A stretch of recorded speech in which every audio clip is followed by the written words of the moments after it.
Assalamualaikum, salam sejahtera semua murid-murid tahun 1. Cikgu berharap semuanya dalam keadaan yang sehat walafiat hendaknya. Untuk subjek sains kali ini, murid-murid boleh rujuk buku teks muka surat 71 hingga 80. Tajuk yang cikgu akan kongsikan kali ini ialah daripada unit 9, yaitu bumi. Perkongsian cikgu yang pertama adalah mengenai bentuk muka bumi. Murid-murid boleh merujuk gambar pada buku teks muka surat 82 dan 83. Di sini ada digambarkan bentuk muka bumi. Kita akan lihat satu persatu bentuk muka bumi ini.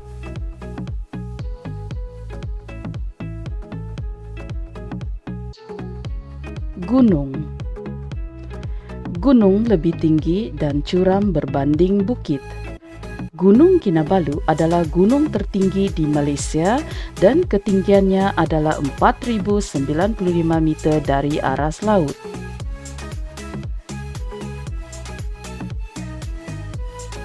Pantai. Pantai terdapat di sepanjang tebing atau tepi lautan. Di pesisir pantai kita akan mendapati bentuk muka buminya berpasir dan berbatu kecil. Bukit. Bukit ialah kawasan tanah yang lebih tinggi daripada persekitarannya. Bukit selalunya mempunyai puncak dan bukit yang agak kecil dipanggil sebagai anak bukit. Ini pula adalah lembah. Lembah ialah kawasan tanah rendah di kaki gunung atau bukit dan ada sungai yang mengalir melaluinya.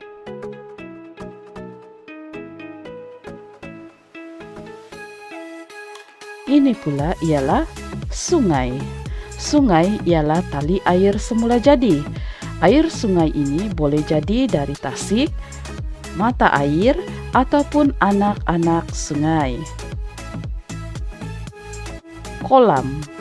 Kolam ialah kumpulan air bertakung secara semula jadi atau buatan manusia yang saiznya lebih kecil daripada tasik. Ini pula adalah tasik. Tasik ialah bentuk muka bumi di mana air bertakung seperti kolam, tetapi saiznya lebih besar dan luas. Tasik-tasik semula jadi biasanya terdapat di kawasan-kawasan pergunungan atau tanah tinggi. Laut. 70% permukaan bumi diliputi oleh laut, air laut masin, dan sebagai tempat tinggal hidupan laut seperti ikan. Seterusnya, perkongsian yang kedua adalah jenis-jenis tanah. Terdapat 3 jenis tanah yang murid-murid akan pelajari. Jenis yang pertama adalah tanah kebun. Tanah kebun mengandungi tumbuhan dan haiwan reput, butir pasir, serta batu-batu kecil. Tanah kebun berwarna coklat gelap. Tanah kebun ini sangat sesuai untuk bercucuk tanam. Jenis tanah yang kedua adalah tanah pasir. Tanah pasir mengandungi butir pasir dan batu-batu kecil. Ianya berwarna kekuningan dan biasanya tanah pasir terdapat di kawasan gurun dan tepi pantai. Ketiga adalah tanah liat. Tanah liat pula mengandungi butir-butir pasir yang sangat halus. Ia berwarna coklat kemerahan. Biasanya tanah liat ini terdapat di kawasan sawah padi.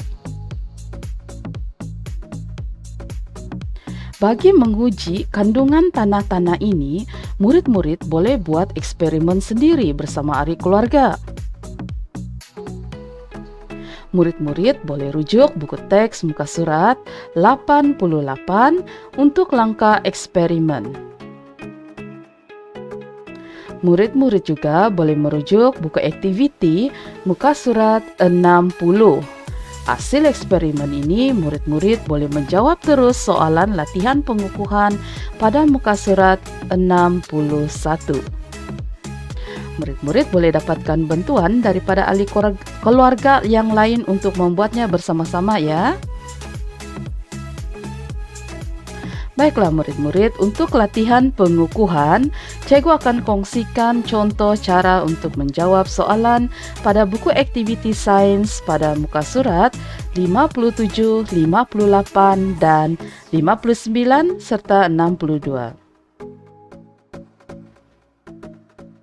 Baiklah murid-murid, sebelum kita mulakan, murid-murid perlu tulis tarikh terlebih dahulu pada ruang yang disediakan.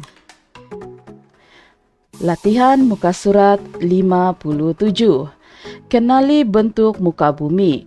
Tuliskan bentuk muka bumi yang betul bagi gambar yang berikut.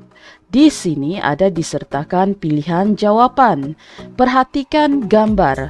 Cikgu beri contoh jawapan, yaitu bukit dan kolam.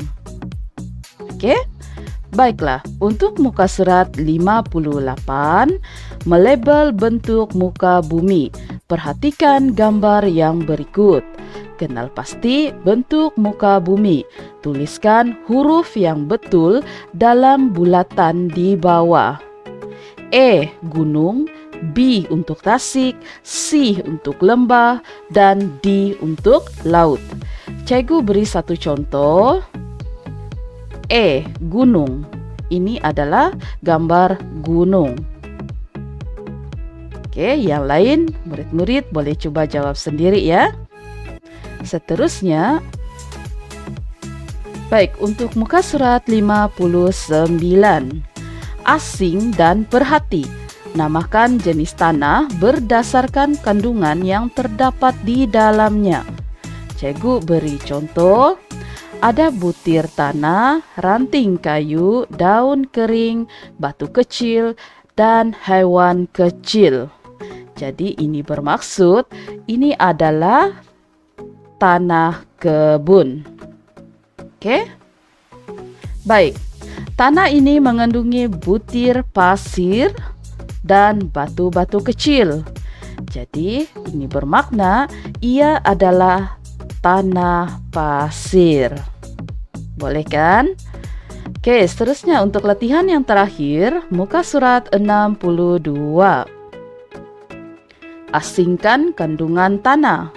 Gambar di bawah menunjukkan kandungan sejenis tanah. Tuliskan kandungan tanah yang betul. Baik, di sini cikgu akan berikan jawaban. Ini adalah tanah kebun. Jadi murid-murid labelkan sendiri kandungan tanah ini ya. Pilihan jawaban telah pun diberikan di atas. Jadi murid-murid cuma perlu pilih mengikut gambar yang telah diberikan. Baiklah murid-murid, selesai tugasan hari ini. Diharap murid-murid boleh memahami tajuk kita pada hari ini dan juga cara untuk menjawab soalan pengukuhan. Hingga kita berjumpa lagi, selamat belajar dan jaga diri. Assalamualaikum.